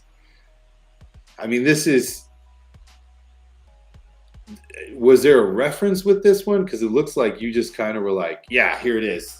There was actually no reference for this. I think I at first was just thinking, I'm really good at drawing ellipses, by the way, guys. Look at that. Look how perfect. It's so janky. It's like the jankiest weapon ever. I'm used to iPad where I can just do it. I don't draw ellipses anymore. I should just try to do something like that and then just erase away, but I didn't. So, but no, for the pose, it was just something that I wanted it to feel like they were riding into battle, right? So I wanted to have some sort of intensity, but I also wanted it to be kind of lighthearted and silly. And I felt like him sitting down didn't really sell the character. And so thinking about it, I was like, oh, it'd be really funny if he looked like he was ready to like jump off or something. And maybe that's just how he always rides, you know, I don't really know. But yeah, but you know, I don't want to say that these types of poses come strictly just from imagination, because they come from years of drawing lots of poses all the time. Yeah. Right? So, you know, nothing's technically from imagination. We're all inspired and remember something from somewhere that's going to influence us. But yeah, I didn't look up, you know, people riding horses. I think I've looked up a lot of times, actually, the Mongolian, what do they call them? Falconers? Or the archery people. Yeah. And they'll do stuff where they'll stand on top of the horses, you know, and they'll shoot bows and arrows. And so I've seen a lot of people do that. And so I think that's where the inspiration generated from. I'm going to try to draw like a little bone design. So, oh, now that's rad. What is that? The pattern. Yeah, trying to livery. And that's something that we can. Yeah, that's something that we can do. Also, this is just more of also a note for me in 3D to make a really cool, like maybe embroidered pattern for later. So a lot of this it's fun, you know, because I am making a more final finished drawing, but a lot of it too is also just notes for myself. When you come at it again later on. Yeah, exactly. Now, do you ever make like actual notes, or is it always a illustrated note? Oh, you mean like handwrite something? Yeah. Yeah, I'll if I have like an idea for a character or something, I'll sometimes write like a little note to myself. Or, you know, you can do something as simple as call-outs, just being like something like this. Or one thing that I do is if later on I'll start looking up some references for all this that I've drawn, so that way when I go into sculpting it, I'm not left with any like weird mysteries as to how this stuff comes together. So then, you know, I'll just add a bunch of photo reference as well to my library of stuff that I can kind of reference and go, okay, this is how this works, or this is kind of what I'm thinking. And it can be just as simple as that. You don't always have to, you know, draw everything. I wish there was a way we could almost make his saddle blanket like look like a dog bed or something. I think that could be kind of fun. Maybe it's like poofy. And this is the thing, is I'll just kind of hint at textures as well. It doesn't have to be, you know, I have to go in here and go crazy, but just hint at some sort of textured pattern. Okay, let's see here. I technically didn't get everything set up because now my camera died. Now I have to use my old camera, and now everyone can see my background. My camera's terrible, so it's all set up. Not all these random things here. Grab one of my random backgrounds here. This is how much I like anime. We have a Cowboy Bebop print. Ooh, there. That's a cool one. Yeah, this is fun because I think that's one of the main reasons why I wanted to come and bother you a bunch today, because we talked about anime a good amount at Lightbox, and being able to geek out about that stuff, and then having somebody here, you know, that not only teaches at Gnomon but is into a lot of this stuff. That's generally a big get for some students as well, you know. They're into anime and they're like, well, I don't know if I could do 3D stuff. So seeing that kind of fandom transition is really cool. Well, I think the more you're a nerd about anything, the better that is for your art, because I take inspiration from all art forms. And so if you're really passionate about, anime, I mean, I think people have yet to kind of figure out how to transition that 2D animation into 3D, and I think what they need are people who are passionate about that original medium in order to make it feel believable in 3D. And you need someone who knows and understands like the shapes and languages that they use for 2D animation, and incorporate that into 3D design. So, more knowledge that you have about something is never bad. And really, that's the secret to being a good artist, is just to be a good nerd, I think.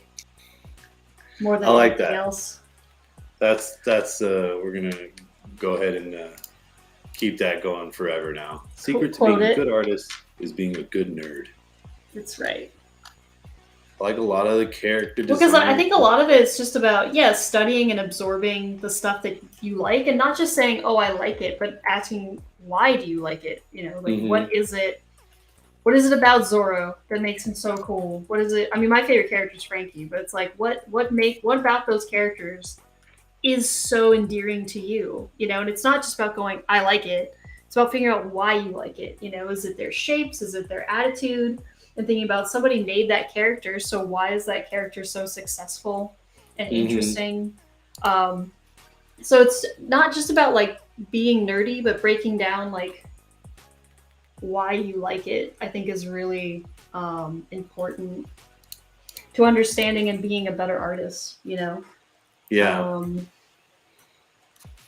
Because it goes a really long way when you figure out why you like a thing and not just liking it. That's the difference between someone who's just a fan and someone who will later take that and make their own cool thing, and find inspiration in it.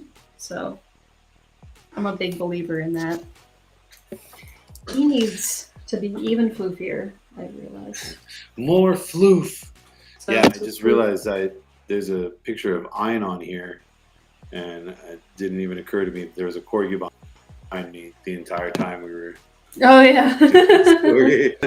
See, there you go. So Wookie said that they like a lot of the character design from Demon Slayer.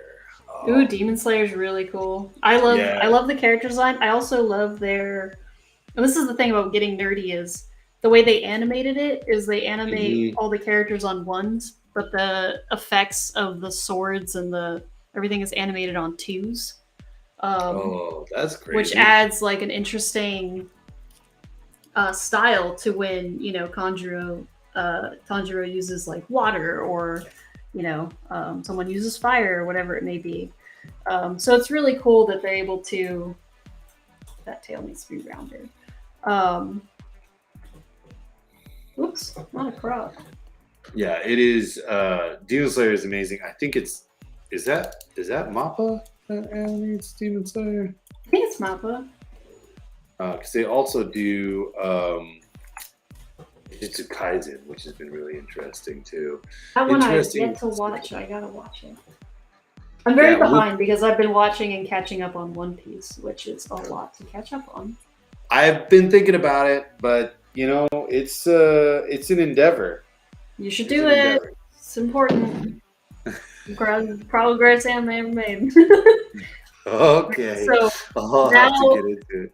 So now I got the basic line work, and then the one thing that I like to do, and I kind of started on the guy, is adding line weights. So this is where anything that is kind of touching or close to one another, I'll start adding some shadow. And it makes a world of a difference of bringing out the depth of your drawing. So yeah, this is like a little last pass that I like to do. Now, does this also help when you go into 3D for that depth? Yeah, in the sense that I understand where things are overlapping. You can almost, if you're kind of got the 3D lingo, you can think of it as like the 2D version of an ambient occlusion pass, which just means like anything that is very close to each other, objects are going to get darker as they get closer and closer to one another. So this is kind of, it's just a way of creating more depth in a drawing. It's not exactly one-to-one in 3D, but it does help me figure out, you know, overlaps, and it gives better clarity on the drawing. So whether someone else is looking at it or I'm looking at it later, it'll add a little bit more depth to that. And you can kind of see as I start working my way around how it can kind of start adding some more depth and more interest in certain areas. So that way it's all not just monoline. And you can start, like, this is the underside of that, you know, so you can kind of darken all that. So Wookie said, interesting, the conceptual part of the demons. Yeah, the demon aspect is pretty cool. You know, Michael Jackson turning people into demons is tough. I don't know if you're caught up, Wookie, so I'm not gonna say much. I'm not caught up. I read pretty past like Mugen Train, but I haven't gotten much farther than that, so that's where I'm at. Yeah, I read all of it, which I really enjoyed. I was reading it. I wasn't just watching it. I was trying to read it. I gotta catch up. That's what I want to do with One Piece. Real Drexel says, that looks awesome. Sweet. Thanks, man. Thanks, Real awesome. Drexel. Good to see you on the stream. Now, I don't know if you know this, Real. You might have missed it, but the whole reason why this dwarf corgi mounted awesome paladin even exists is because of the chat. Chat came in, said that this was we found our way here.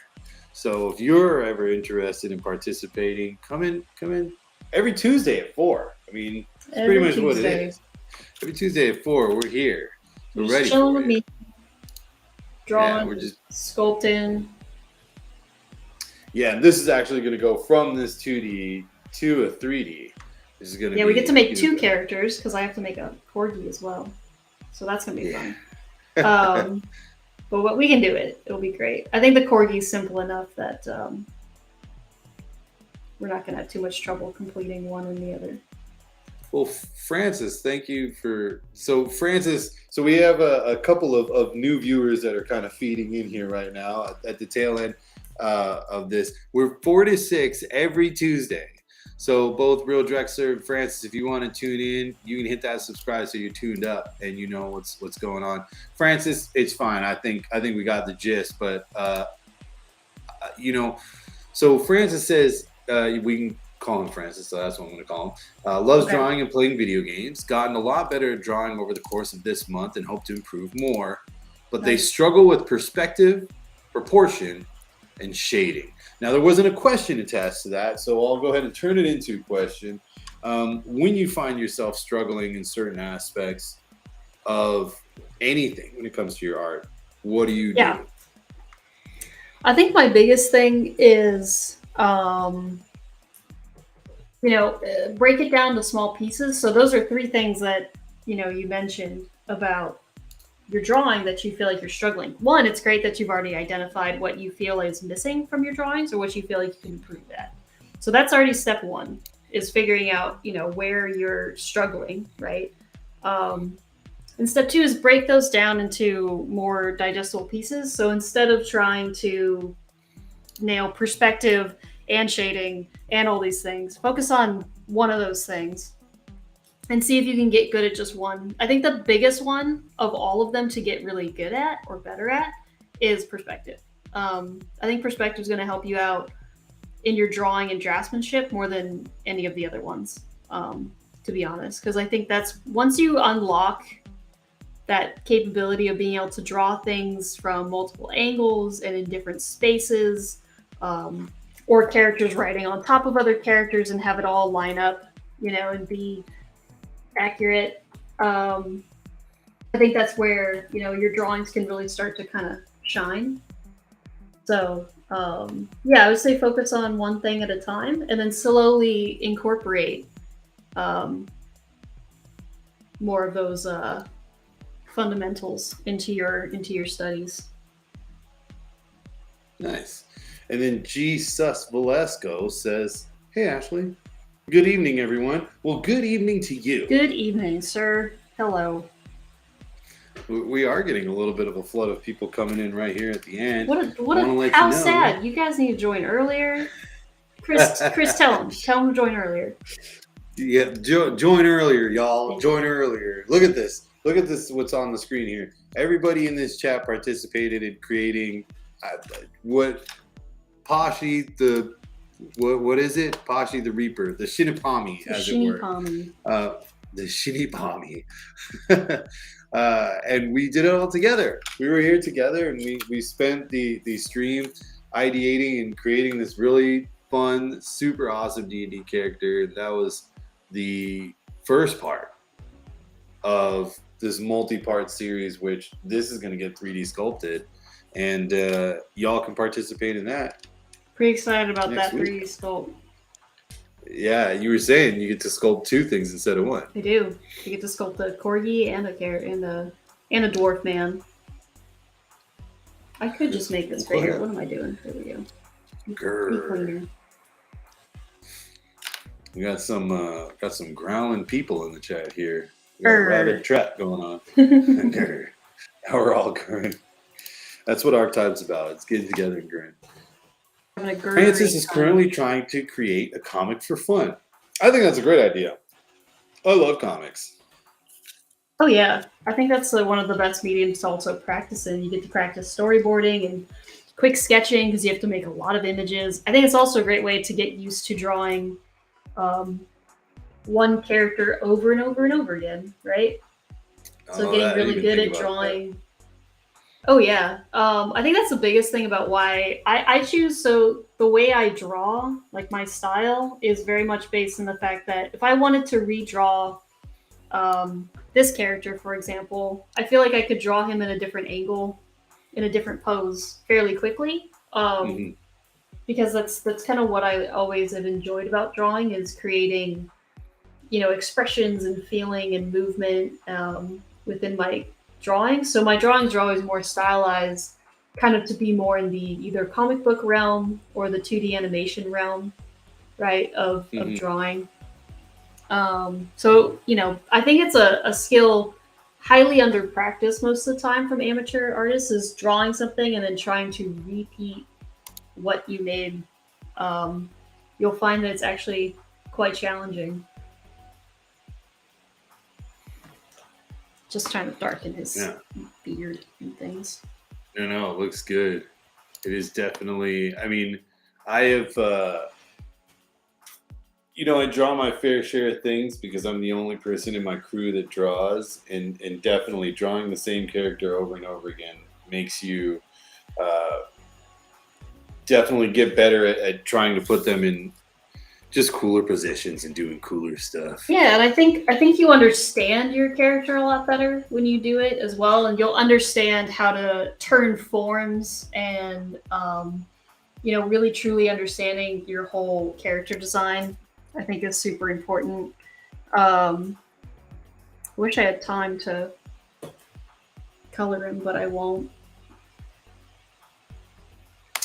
Oh, see, okay, so here's our thought. Here, check this out. Working on this name idea here. Uh-huh. So if it's Shinipami or Pashi for the dog, right? Pashi the Reaper, Shinipami. What if the name for the dude is Iobdoog? Iobdoog. Uh-huh. Iobdoog. Iobdoog. And that is good boy backwards. Oh my god, I love that. Iobdoog. I am Iobdoog. I love that idea. Be so fun, man. Just coming up with hilarious names and having a good time here on Archetype. Gosh, it looks awesome. Now, sketching with the gray background, did you try doing it with different fills in the background before and you landed on gray? I always pick gray for when I do coloring and stuff too, because it's neutral. So your darks won't feel super dark. Your whites won't feel super, super light. Whereas if you have a white background, you're going to make contrast based off of that background. Because color and shading and stuff is all based on context. You know, if this is a black, for example, this character looks a little lighter than the background, but if the background is, oh, it's locked, that's why. I was like, what's happening? But if the background is black, now this character super pops out, right? And it's like a totally different tone. So when I do sketching and ideation and stuff, I like to keep it as neutral as possible. That just makes it a little easier. But I'm just coloring it in so he pops out a little bit from the background so we can see what that silhouette of my action pose kind of looks like, you know. I think from far away you should be able to kind of feel it. And also separating him from the saddle. Oh yeah, I love the stance on the saddle. So Francis said they're going to join the stream earlier, and that you're the first streamers that have seen that are professional, so they're all in. Sweet. They're ready. That's they're what ready we to do. join up. Character artists for a living. You have me for an hour. You get to ask whatever questions you want. It's actually pretty great that Gnomon puts it on. And 2 hours. Sorry. Yeah, 2 hours. It goes by so quickly. Exactly. I was going to say, the time just flies. It does. I always feel like I'm not going to make it. And then at the end, I always somehow manage to make it right at 6 that I am now finished. Somehow I manage. Somehow I You'll manage. do the name of the character. Well, that was a pitched name, Yobdug. But if y'all have ideas for the names of the characters, of course, we're still, putting that out there. All the names are still in work. All of this is still in work. That's why you want to join next week. That's why you want to be here. That's why you want to be a part of it. Yeah, it's super fun, and we really appreciate you all being here. And I mean, we gotta do this same time next week, Ashley. That's the plan. Same time next week, and next week, remember, we go into 3D. So the goal is to gather, for those of you who've been here before, we'll gather a bunch of reference, and I'll show you guys my reference that I gathered, and kind of like how we're going to tackle it in 3D and do all that stuff. And we'll try to do this pose for our main final character. So I think we already figured out the pose, which normally I don't already figure out. So that'll be really fun. So yeah, join us next week if you want to get into the 3D of it. It'll be fun. And it was fun, and it's going to continue to be fun. All right, Francis. All right, O and Jesus and JD and Alyssa and everybody and Wookie. Thank you all so much for tuning in. Appreciate it. Yep. See ya. Bye.